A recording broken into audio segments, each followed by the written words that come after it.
Why don't we just kill them all? The thugs and niggas on the street, why don't we keep them beneath our feet like roaches and show them who this country really belongs to?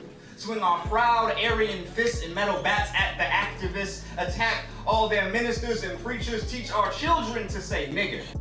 Let it roll off their tongues while we roll tanks down nigger streets. And if those niggas complain of racism, we'll even hire a few nigger police. Right. Why don't we just kill them all? Just end the nigger race, spit in every nigger face, pull over every nigger driver because he probably has a weapon. And make every nigger child confused, dark complected with lesser. See, why don't we keep them niggas divided?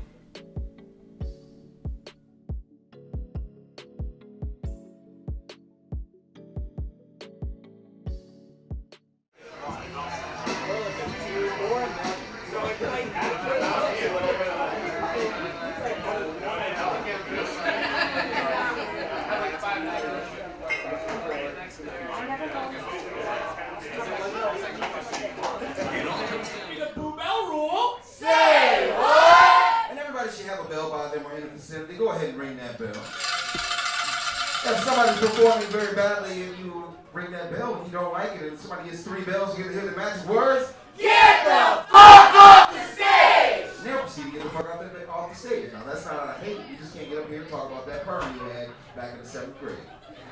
Yeah, don't do that. Ladies and gentlemen, let's go to the originated. Step down across the set. Let's Drunken Retort! So bad that for a long time I didn't see not all men is similar to all lives matter. Failed to acknowledge the damage that can cause. Failed to make the connection again. I now understand where I lie in this poem.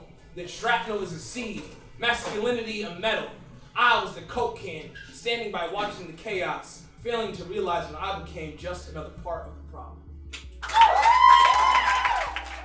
I'm Foster, also known as Autopilot. I'm Rachel Gleason, also known as Rachel fucking Gleason. You said that on the documentary. My name is Marcel Fable Price. I like poems. I'm the poet laureate of Grand Rapids, Michigan. I got into poetry in high school. Wasn't doing good in English class. An English teacher made me a deal that if I turned in a piece of creative writing every day that they'd pass me. At the end of the year, she was like, "Hey, have you ever thought about being a writer?" And I came home with a bunch of notebooks filled with poems, and my mom was upset because she was like, "Why did you come back excited for college, not poetry?" And I was in it head first ever since. I performed at a high school talent show, and I was like, "Oh my gosh, people are willing to listen to me." As before, I felt that they never cared. And then I started hitting open mics as soon as I could, starting at a young age. I started writing poetry, like actively writing it, when I was a freshman in high school. I was a rapper before that and a producer, and me and my friends had a little group, and it got to a point where I would make beats that some of my friends didn't know how to rap over, so I'd end up rewriting a lot of their stuff for them to like kind of get their cadence to change and how to fit all the syllables in together. And then it got to a point where I realized I just liked the writing process a lot more than any other aspect of it, so.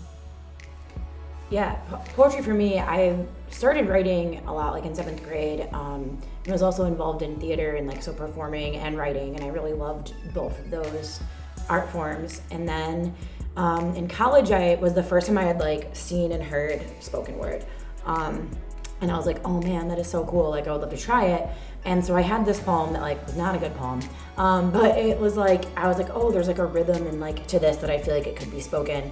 And so I used it to compete in a slam at Grand Valley, and I got 2nd place, and I was like, oh cool, like this is cool. And so I started writing more, and yeah, that's kind of been the journey for me. It went from something that was a barely there hobby to something that kind of took over my whole life. Walk by so many people, so many times, walking past the homeless, anything help signs. I live above those who have nowhere to live, who are still waiting on division, waiting on someone to come through, to pay up, to turn on, to get off the show. A lot of my writing is about the intersection of faith and sexuality, and things like that.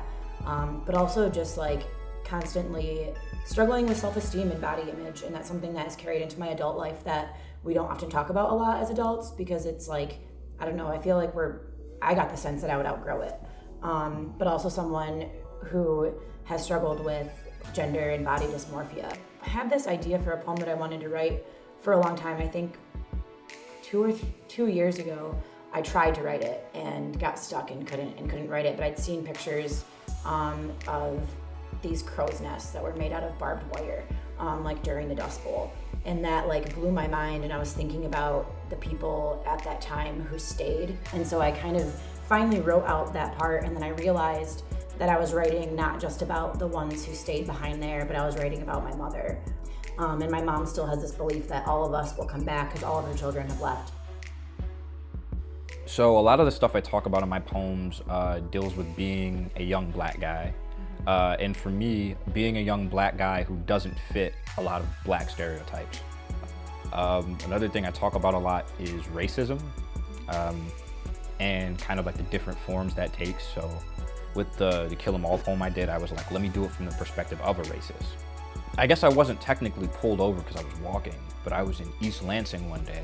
He said, stop right there. He didn't say it super commandingly, but it's a cop. So when he says stop right there, you stop.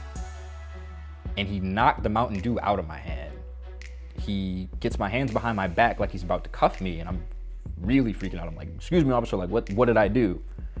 And then his partner stopped. He's like, hey, let's go. And then they just leave.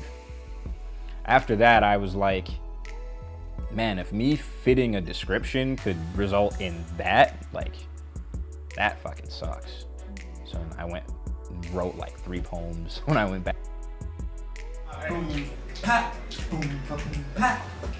You hate how my voice done traveled all over the map. You hate how much you use me in corporate offices. My lingo pushes your products, entertains your children, put money in your pockets, put more ass on your women. You hate to see me shine. You know I'm making a killing in your world. Let those conflicted feelings collide like mosh pits. Let your ears become toilets for this fresh word vomit. Let your brain go insane, knowing you'll never top it. It's that boom, pat, boom, boom, pat, boom, pat, boom, boom, pat.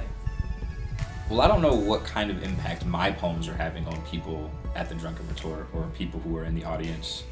But I know that the willingness to get up on stage and say things that, you know, are uncomfortable, frankly, that does give people courage to do the same, and it gives people the sense that they're not the only one struggling with things.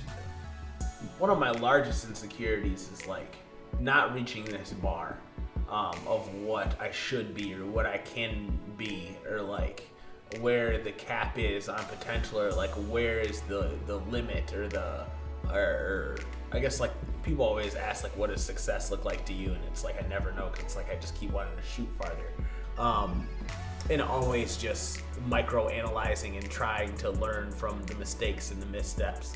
And I guess it all boils down to insecurities. It all boils into this mindset or this feeling of not being enough and constantly trying to reach some bar that the only person who keeps raising it is me. I consider myself a professional poet, but I haven't performed in a place where I am the newbie in a long time. So even though like Foster and Fable have like told me how good I am after my performances, it's like, it doesn't feel real yet. I gotta earn my stripes somehow. So I think what attracted me to poetry was how free it can be. How even though there are forms to it and there are rules to different types of styles and forms, the fact that so many different types of writing could be considered poetry, I think, it kind of like opened up my mind to a lot of different possibilities and different ways of thinking about writing. Spoken word has helped me in multiple ways. The biggest way that it's helped me is due to my upbringing. I never really felt that my voice had any value. I never felt like what I was talking about mattered, or that anybody really wanted to listen to me. And poetry and spoken word became something where I felt like my words mattered, or I felt like they could actually make a difference. I found out that spoken word allowed me to be brutally honest, whether it's with myself or with others. in general and open mics all around is what it does is it allows everybody to come together at said time and get these grievances off. And you hear a lot of poets and entertainers say that the open mic is the original church for them. It's because I feel like that's one of the places where we truly don't judge and we come to listen more than talk.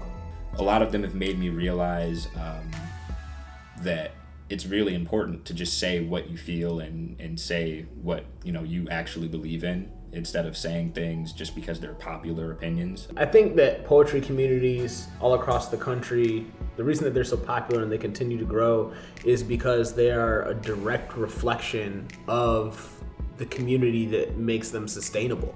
And I feel like the reason that they're so popular is now we live in a time where a lot of things are censored and a lot of people feel like they can't necessarily say what they want to all the time.